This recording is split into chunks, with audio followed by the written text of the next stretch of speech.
be safe. Yellow's trending though right now. It's my J-Sam homage for his new home. Speaking of J-Sam and your running backs, you mentioned Friday that you liked how Reggie looked.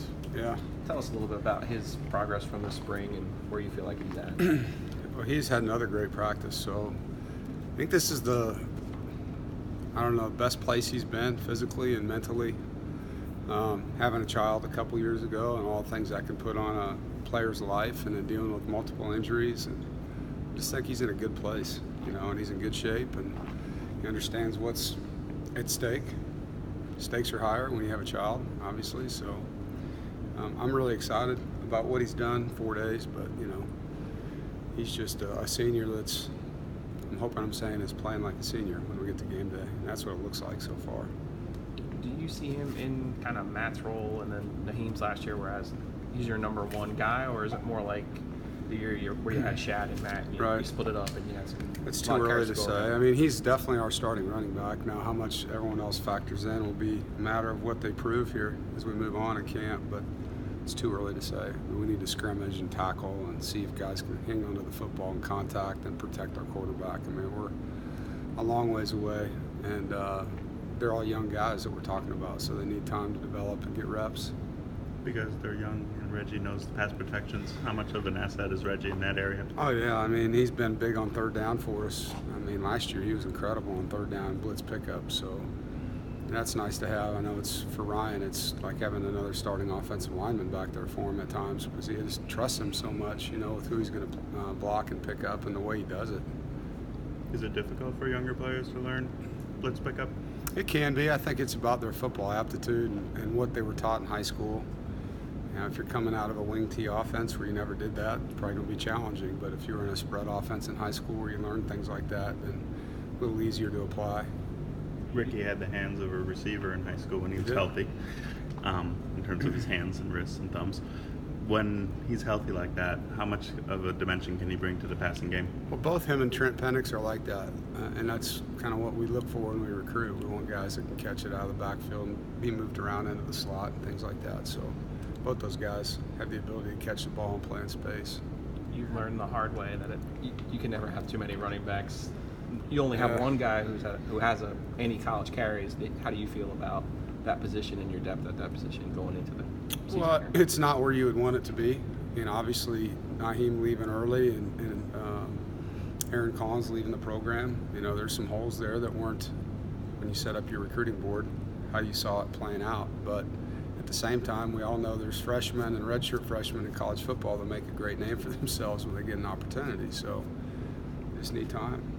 How much does that 4-game redshirt rule kind of help change that as well, where you can maybe use guys that you can just kind of test them out as well in game action?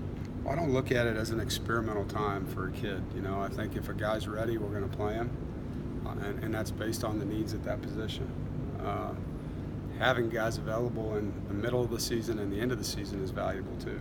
I don't think you just want to play them all early and see who can do what and decide, because as you know, there's injuries in college football, and then all of a sudden you got guys you can bring up that were on the developmental team down there getting better, and at the end of the year you'd have them for bowl games even if you waited. So it'll play out by position and where the depth needs are and who's ready.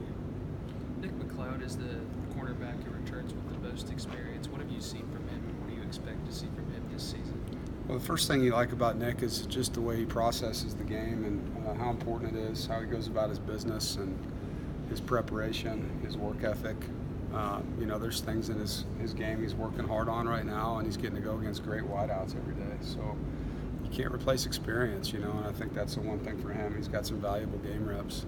Speaking of experience, based off of what you guys went through last year with all the high expectations and the way you performed, do you see that experience transitioning to this year so far in camp, as far as the guys coming in ready to play, knowing they have expectations upon them again? Yeah, I mean, there's guys, I said this in the last time I talked to you, that played a lot last year and you expect them to play better, and you're seeing that. And there's some guys that were on the scout team that developed and got a lot of reps in bowl practice and a lot of reps in spring ball. Ibrahim Conti's a guy that's really played well on the D-line the last 2 ways, and in the spring it was bad. So, I mean, the development is happening with some of those guys, and these days are critical for them. Are there any injuries or updates on some of the other guys who were struggling? Shook or Should practice today. Yeah. But, I mean, nothing major and really nothing to report. How's the defensive line coming along? I know you've mentioned several times Yeah. that you expect them to kind of surprise some people this year with the amount of things put on them, but what do you think of the defensive line so far in camp?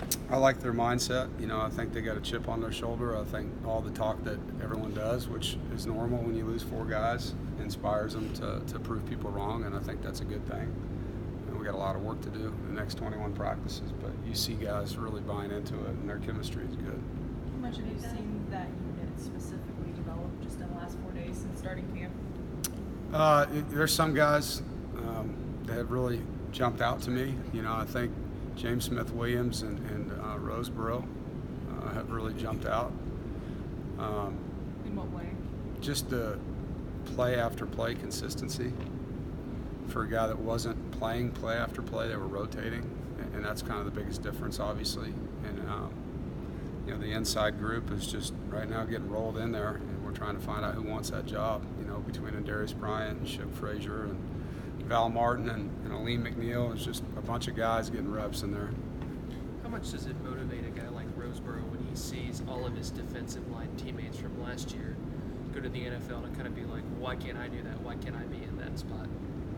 Well, I think it motivates him. He wants to be like Ryan, a high pick, and he wants to be one of the better players at his position in the country. And I think he understands by coming back, he's given himself that opportunity, and now he has to maximize it. And there were things left on the table that I know were important to him and his father that they talked about last year, and I know he wants to honor his dad with this play, and he said that many times, that he came back here to finish some things. Right, guys.